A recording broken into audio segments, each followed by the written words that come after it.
Hello class, welcome back to 365 current affairs का अगले segment में आपका स्वागत है। मैं धर्मेंद्र प्रताप सिंह राणा आज आपके लिए लाया हूँ इम्पोर्टेंट लेक्चर। इजराइल की पॉलिटिकल सिनेरियो चेंज हो चुके हैं। वहाँ के जो 12 साल से पीएम थे नेतन्याहू जी, वो जा चुके हैं। उनकी जगह नए पीएम आ चुके हैं।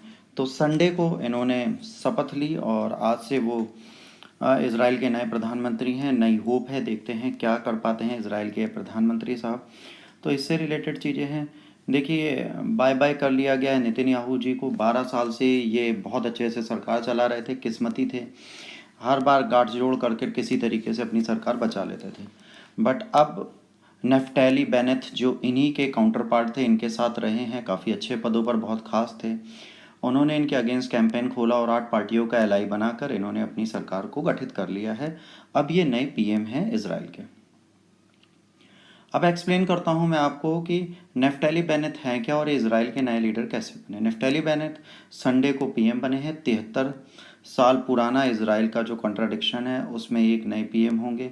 इजराइल एक दिन में नहीं बना, इसकी हिस्ट्री बहुत लंबी है और फ़िलिस्तीन को ख़त्म करते करते धीरे धीरे इजराइल इतना स्ट्रॉन्ग पहुंचा है। ये रिलीजियसली ज्विश हैं और दूसरी सी चीज़ है सेकुलर हैं, हाईटेक सेक्टर के बारे में बात करते हैं और सेटलमेंट मूवमेंट जो है उसके लिए इन्होंने बहुत काम किया था और तेलेवई के आसपास। और फॉर्मर एलाई हैं ये बेंजामिन नेतन्याहू जी के, और जाहिर सी बात है सेंट्रिस्ट हैं, लेफ़्ट विंग पार्टी चलाते हैं और उसको ख़त्म किया है इन्होंने और लेफ़्ट विंग पार्टी को ख़त्म कर दिया है। 12 साल का रूल जो आपके नेतन्याहू जी चला रहे थे, इसके लिए इन्होंने बहुत लोगों का सपोर्ट लिया। तो अब इजराइल के नए प्रधानमंत्री के रूप में नफ्ताली बेनेट आ चुके हैं। अब क्वेश्चन ये है, क्या ये सरकार नई होप लेके आती है या इनस्टेबल गवर्नमेंट बनाकर जल्दी ख़त्म हो जाती है।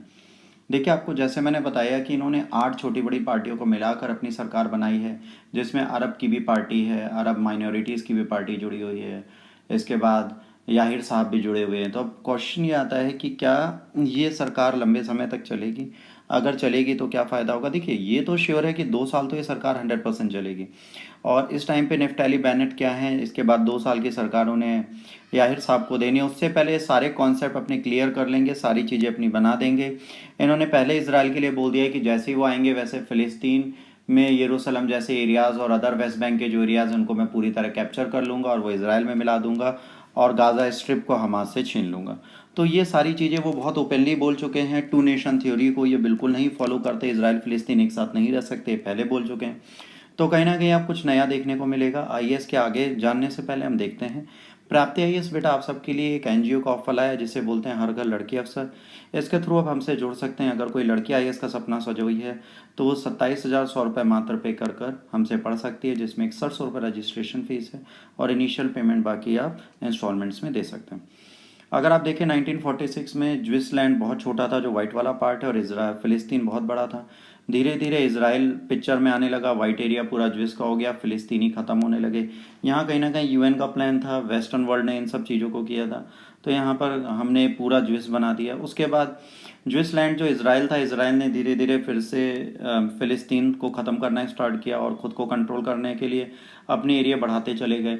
और 2008 आते आते इसराइल बढ़ता चला गया और फ़िलिस्तीन सिमटता चला गया। तो कहीं ना कहीं थोड़ी टेंशन हुई और आज वो टेंशन बढ़ी हुई है।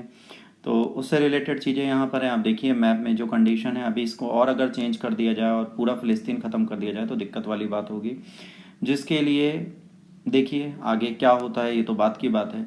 बट हाँ, रीसेंट प्राइम मिनिस्टर इसके लिए तैयार हैं। उनका कहना है कि वो वेस्ट बैंक, ये जो यरूशलेम वाला एरिया है और जो आपको left hand side green colour की पट्टी दिख रही है, उसको वो गाज़ा स्ट्रिप को ख़त्म करके ही रहेंगे। देखिए, गाज़ा स्ट्रिप जो मेडिटेरियन सी से मिलती हुई है और ये इसराइल के बॉर्डर को सेव करती है। यहाँ पर रूल हमास करते हैं, ये हमास हैं जिन्होंने वर्दी पहनी हुई है, तो ये यहाँ पे रूल करते हैं। इनकी अपनी आइडियोलॉजी चलती है, इनकी अपनी सरकार, अपनी सोच है जिसको कोई नहीं चेंज कर सकता। और ये कहीं ना कहीं गाज़ा स्ट्रिप जो है टेररिस्ट एक्टिविटीज़ के लिए बहुत ज़्यादा फेमस है और यहाँ पर जो फ़िलिस्तीनी लोग रहते हैं उनको सपोर्ट भी यूएन से मिलता है, तो उसको वो रॉकेट लॉन्चर, रॉकेट और ग्रेनेड खरीदने में यूज़ करते हैं। तो कहीं ना कहीं इसराइल को इनको ख़त्म करना ही है। और अभी गाज़ा में बहुत दिनों तक स्ट्रिप पर वॉर चलती ही रही थी और इसको बाद में नेतन्याहू साहब ने बिना कंडीशन के वो सीज़ फायर लगाया था बिडेन साहब के कहने पर और इजिप्ट की इंटरफेरेंस के बाद। अभी जब बेंजामिन नेतन्याहू को बाहर जाना है तो इनके साथ सबसे बड़ी प्रॉब्लम क्या आ रही है, ये कहीं ना कहीं थोड़ा इमोशनल है। और भाई जब 12 साल जो सत्ता में रहता है उसके बाद जाता है तो इन्हें बुरा ही लगता है। बट इन्होंने बिडेन पर या कहें डायरेक्टली यूएस पे अटैक किया इन सब चीज़ों को लेकर, और इन्होंने अपने फाइनल वर्डिक्ट में यूएस को सीधे घेर दिया। अब यूएस को घेरा वो सारी ठीक है, चीज़ें ठीक है। इन्होंने कहा भाई सॉफ्ट लाइन आपने ईरान के लिए बना रखी है जो आने वाले टाइम पे प्रॉब्लम देगी, और नेफ्टेली बेनेट जो हैं बहुत वीक हैं, ये ठीक से खड़े नहीं हो पाएंगे। तो जाहिर सी बात है कुछ ना कुछ इश्यूज चलेंगे। और इन्होंने कहा भाई जो तरीका इन्होंने बनाया है रिप्लेस करने का मुझे, वो गलत है। ये तरीका ही नहीं है भाई, आप इस तरह मुझे ले जा रहे हो। भाई 2 साल तक ये हार्ड लक में रहे, इलेक्शन होना और कोलैबोरेशन की गवर्नमेंट चलाते रहे हैं, बट आज इन्हें भाई अपोजिशन में बैठना पड़ेगा। और इन्होंने यूएस के लिए अगेंस्ट बहुत कुछ बोल दिया। तो एक सीनियर इजरायली डिप्लोमेट ने बोला नेतन्याहू पर कि भाई अपने पर्सनल इंटरेस्ट के लिए जाते जाते इसराइल और यूएस के रिलेशन ख़राब करें। शॉकिंग बात यह है कि इंडिया, इसराइल और यूएसए के रिलेशंस अच्छे हैं। इवन गाजा स्ट्रिप पे अटैक पे टाइम पे जो बिडेन ने ओपनली इसराइल का साथ दिया था, और ये चीज़ सबको पता है। तो बिडेन साहब के बारे में ऐसा इन्होंने बोला, कहीं ना कहीं पॉलिटिकल पर्पस होगा, क्या होगा, बट ये इन्हें कहना नहीं चाहिए था। अब ये चैलेंज हो जाता है बेनेट साहब के लिए। बेनेट कैसे इसे अब डील करेंगे ये देखने वाला है। क्या हुआ भाई, जब इनकी पावर आई और इनको वापस सरकार में बुलाया गया, तो नेतन्याहू ने बहुत कोशिश की 2 साल से अपनी सरकार को चलाने की, और बहुत कंटिन्यूसली अपनी गवर्नमेंट को सक्सेसफुली रन करा रहे हैं।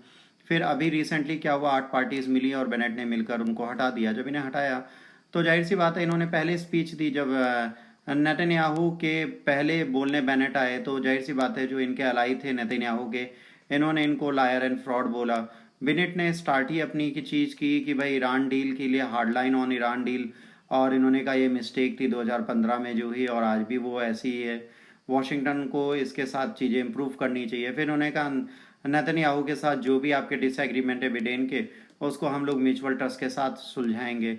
इसके बाद इनके जो काउंटर पार्ट हैं सेंट्रिस्ट जो थे याहिर लैपिड, इनको अपॉर्चुनिटी मिली बोलने की। उसके बाद नेतन्याहू का टाइम आया। देखिए नेतन्याहू जब बोलने आए उस समय तक ऑलरेडी भाई यूएस के साथ जो डिस्प्यूट्स हैं वो सारी बातें आई चुकी थी। एक बंदा 12 साल अपने पॉलिटिकल करियर को चला के यहाँ से जा रहा था, और आपने पहले दिखा दिया कि कुछ डिस्प्यूट्स हैं यूएस में, यूएस के साथ नेतन्याहू साहब के। तो नेतन्याहू ने भी इस चीज़ को कहा। उन्होंने इनको बिडेन साहब के एडमिनिस्ट्रेशन को लगातार डिसएग्रीमेंट की ईरान के साथ जो इनकी कंडीशन है वो गलत है। 1994 का जो कंसंट्रेशन कैंप था उसके अगेंस्ट जो यूएस की पॉलिसीज थी उसके लिए उन्होंने बोला। इसके बाद बहुत सारी ऐसी चीज़ें थी जहाँ पे है ना, फ्री सेटलमेंट कंस्ट्रक्शन और post Biden to reopen US consulate in Jerusalem. जाहिर सी बात है यूएस ने क्या किया था, जेरूसलम में अपना एक कंस्ट्रक्शन स्टार्ट किया था सेटलमेंट का, और इसके बाद जेरूसलम में वो कंसल्टेट नहीं खोल रहे। अब कंसुलेट नहीं खोलेंगे तो जाहिर सी बात है क्लियरली जेरूसलम को इनका पार्ट नहीं मान रहे। तो ये कहीं ना कहीं एक प्रॉब्लम वाली बात है। और ट्रंप ने इसको शट डाउन किया था। ट्रंप जेरूसलम को इनकी कैपिटल मानता था, तेलवई को नहीं। तो जाहिर सी बात है बेनेट भी इसी स्टेचर पे रहते हैं। वो क्या कहते हैं तो बात अलग है, सिमिलर स्टैंड होगा कि नहीं होगा। बट जाहिर सी बात है बेनेट के अगेंस्ट इन्होंने बोला कि भाई आप पॉलिटिक्स अच्छी चला रहे हो, बहुत सारे इजराइल फिलिस्तीन कॉन्फ्लिक्ट होंगे, many senior officers Biden administration के होंगे जो मेरे इस टेन्योर को ख़त्म होते हुए देखने से बहुत खुश होंगे। तो इन्होंने कहा भाई ऐसी चीज़ें हो सकती हैं, कोई प्रॉब्लम वाली बात नहीं है, और मेरा जाना आपको बहुत खुश करेगा। कह रहे बहुत सारे फ़िलिस्तीनी लोग इस चीज़ से बहुत खुश होंगे। तो इन्होंने कहा, और इन्होंने जाते जाते एक और चीज़ बोली कि भाई आप कितने भी अच्छे हैं। इन्होंने कहा बेनेट से एक ही चीज़ बोली कि आपकी गवर्नमेंट शॉर्ट टर्म रहेगी और बहुत जल्दी मैं इसको ख़त्म करके वापस आऊँगा, उतनी जल्दी जितना तुमने सोचा नहीं होगा। अभी इन्हें बहुत सारे करप्शन के ट्रायल और सारी चीज़ें झेलनी हैं। तो इसको देखते हुए जाहिर सी बात है यूएस की जो बुराई है वो थोड़ी बहुत खतरनाक मानी जा सकती है, जो इन्हें नहीं करनी चाहिए थी, क्योंकि ये इसराइल के रिलेशन यूएस के साथ कहीं ना कहीं ऑन स्टेक ला के रखेगा। अब उन पर करप्शन चार्ज लगेंगे, क्योंकि जैसे ही अब पोस्ट से हटेंगे इनकी इम्यूनिटी ख़त्म हो जाएगी, और जब इनकी इम्यूनिटी ख़त्म हो जाएगी तो इनके जो करप्शन चार्जेस थे वो सारे वापस आ जाएंगे।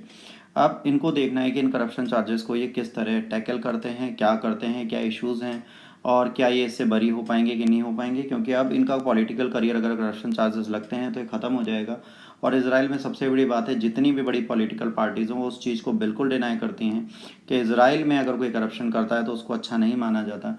तो इन चार्जेस से बच पाएंगे, नहीं बच पाएंगे तो वेट एंड वॉच होगा फ्यूचर का। इन पे चार्जेस क्या हैं? केस 4000 एलिस है, नेतन्याहू ने रेगुलेटरी को ग्रांट किया था 1.8 बिलियन सेकीज, 500 मिलियन का।